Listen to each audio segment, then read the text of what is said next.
Hello guys, in today's class we shall continue the last topic, that is primary and backup protection. Okay, so backup relays are of three types. First one, remote backup, relay backup, as well as breaker backup. So before getting into this deep, let us see the table here where the table is named percentage failure rate of various equipments. Like I told you, relays, circuit breakers, current transformers, VTs, all are your what? Power system equipments. And you can see that relays will contribute of around 44% of total failures, and remaining you can see they are less in number, like circuit breaker interrupters, there is 14, AC wiring 12, breaker trip mechanism 8, current transformer 7, and so on. Okay, so power system engineers, again they should be very much careful in designing the system, because especially when it comes with the equipment relays, because contribution of failures of relays are more, that is 44%. Okay, now coming to the first backup relay, that is your remote backup. Okay, so let us see what a remote backup is or remote backup relay is. These type of relays are located at neighboring stations. Okay, this first you need to remember. In case of any failure in primary, then what happens? Primary relays, it provides cheapest and simplest form. Okay, so it is widely used in transmission lines, whereas the key factor of such relay is that it is independent of factors of primary relay, like I told you earlier.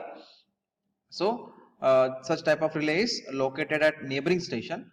In case of any failure in primary relay, then what happens? It is the cheapest as well as simplest form of the relay which you can rely on, and it is widely used in the transmission lines.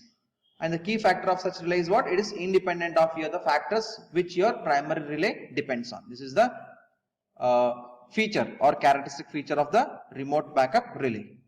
Okay. Second one is relay backup. So relay backup is also a kind of local backup. Okay. So in this type of relay, an additional relay provided for the backup protection. Okay. So next point is, it trips the same circuit breaker if your primary relay fails to work or fails to isolate the healthy part of the system without any delay. It will come in picture only when your primary relay fails. So relay backups are usually what? Costly in nature, and again one of the characteristic features here is, here remote backup is not possible with respect to relay backup. Okay. Third one is your breaker backup, and this is also a kind of local backup, and it is used in the bus bars. Yes, in remote backup you saw that it was used in what? Transmission line, and your breaker backup is used in what? In the bus bar protection, where number of circuit breakers are connected to it. You know that the bus bar itself we have circuit breakers as well as relays connected, so their breaker backup protection relays are utilized. Okay, so when circuit breaker, again when primary circuit breaker fails to trip, then fault is treated as bus bar fault. Okay, so in that case what happens? In that case, main relay closes circuit breaker which trips remaining circuit breakers on the bus bar. Same, see all three relays whatever you are studying, they will come into picture only when your primary main relay fails to work or isolate the faulty part of the power system. So here also the same, when fault is occurred in the bus bar, then the bus bar is called as bus bar fault. Okay, the fault at the bus bar. So in that case what happens? Your main relay closes circuit breaker. So due to closing, what happens? The relay trips the remaining circuit breaker on the main bus bar, whatever bus bar it is connected. So it is called as breaker backup. Okay, all three will come into picture only when your primary relay fails. Okay, now let us see the essential qualities of protection. So it's nothing but what all qualities of protection your system should have. So we have totally 5 protective systems here.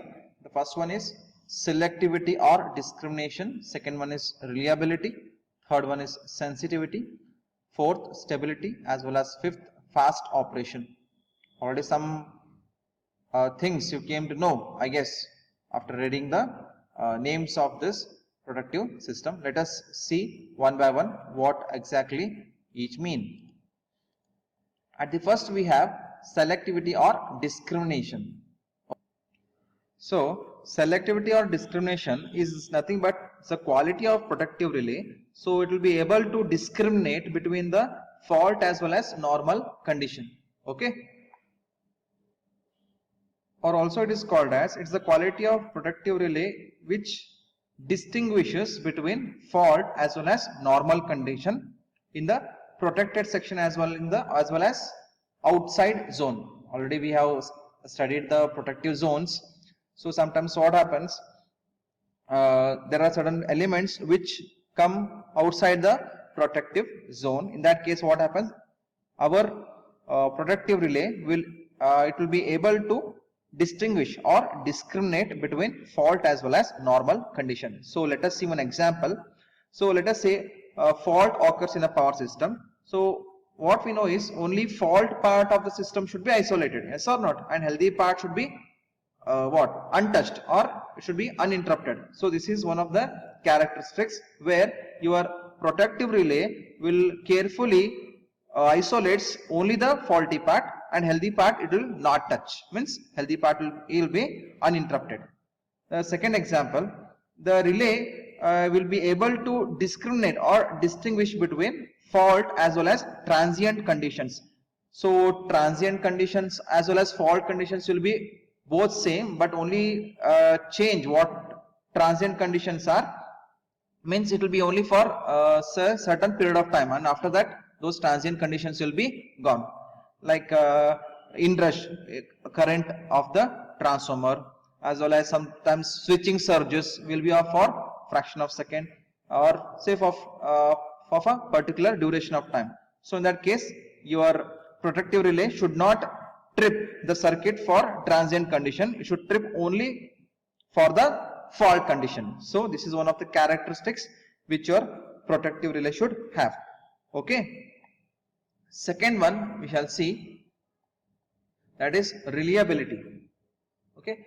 So we know that a protective system must be operated very reliably, because the consumers as well as the industrial loads are completely depending upon the power companies and all. So I told you already, it's there should be around 95% of the reliability should be there. So whenever fault occurs, protective system should come in rescue. Okay, means the faulty part should be isolated as soon as possible, so that power system is more reliable, so that healthy part is not touched.